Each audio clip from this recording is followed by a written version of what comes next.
Hey guys, this is Priyanka. Welcome to the Priyanka's Cloud. Today I'm gonna show you how to make a red velvet cake. But the fun fact about this red velvet cake is actually a chocolate flavor cake, not a red cake like a lot of people think. This cake is, by the way, very delicious, super moist, light in texture. It's very tender just because of I used vinegar, rich cocoa flavor, and covered with cream cheese frosting and drizzle on top chocolate ganache. Last but not the least, I add some chocolate decoration dust with powdered sugar and grated chocolate. That's it. That's how I finish my cake. So without any further ado, let's get started. Make sure you need to preheat your oven 350 Fahrenheit. Now in a large mixing bowl, 1.5 cup softened unsalted butter and 1 cup granulated sugar and 1 tablespoon vanilla extract. Cream those together with the electric mixer. It takes a minute or two for the butter and sugar come together. Use your spatula to scrape down the bowl as needed, or you just wanna keep mixing until the sugar is moistened with butter.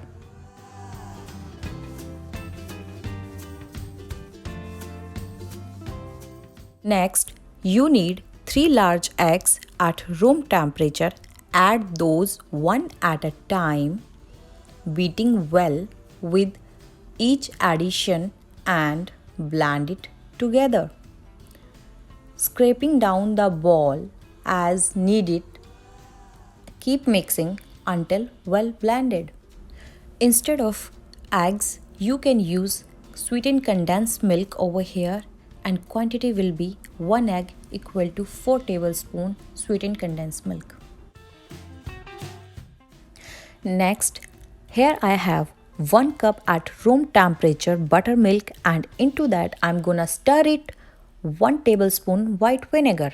Buttermilk and vinegar mixture add great moisture to the cake and activates the baking soda to see you at the end very tender and fluffy cake. Next, add the buttermilk vinegar mixture and blend until the smooth and well incorporated. All you need here a red gel food color.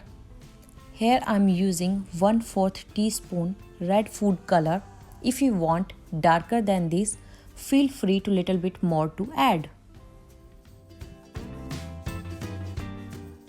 Now shift all dry ingredients together. This process helps to combine them evenly. Shifting is very important process to break up any lumps in the flour. It also ensures the cake crumbs is soft and fluffy. As of right now, I'm going to add my dry ingredients into my vat, and with the mixer on low speed, stir until well blended. Stop mixing once if evenly moist and you no longer see dry streaks of flour. Also make sure scrape down the ball while you mixing to catch any pockets of flour.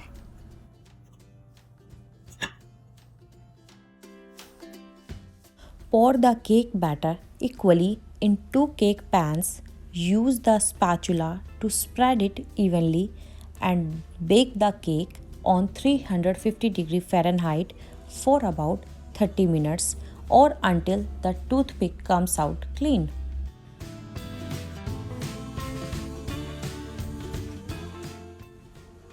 For further frosting, here I took very cold cream cheese and powdered sugar. Mix it until well combined. Add vanilla extract and red food color. Mix it well. Lastly, very softened butter. Mix it until the texture is smooth and uniform. Cold cream cheese and very softened butter is the best combination. Completely opposites. If you will do it this way, your frosting will not be runny. Insert the toothpick into the center of a cake for checking it's clean.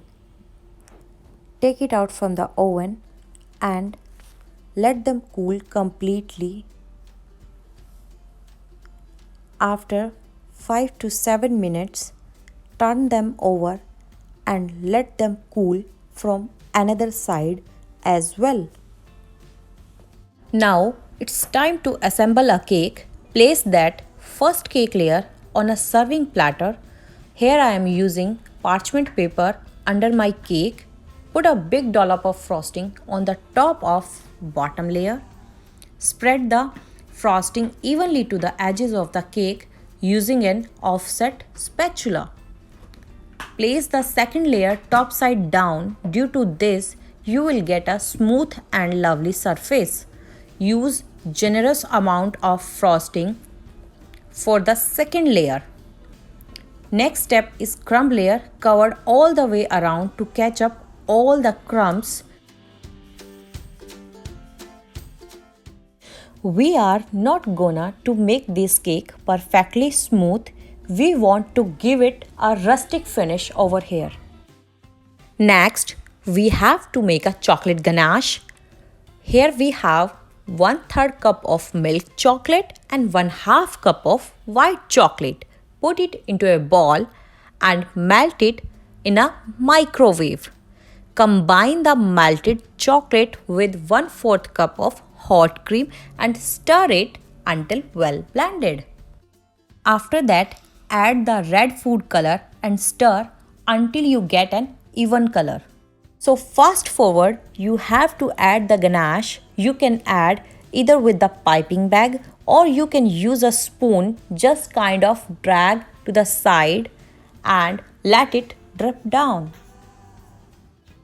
I made this cake in a red color just because of Valentine's Day. You can add any other color or you can simply drip down chocolate ganache cake. It will look awesome as well. And last but not the least, I add some chocolate decoration which I made it some jugaad. Here simply took a melted milk chocolate, pour into a Ziploc bag, cut the end a little with scissor and squeeze into desired shapes on a parchment paper. Put this stuff in a refrigerator for half an hour, take it out and move apart from the parchment paper. I did it this way, you can do it in your own way. Simply dust the powdered sugar and grated chocolate on the top of cake and here our cake is ready. Hope you will like this video. If you like it, please give it a big thumbs up for me. If you will love it, hit that subscribe button to get notified every time I post a new video. Hope to see you around. Bye bye. Take care. Thanks for watching.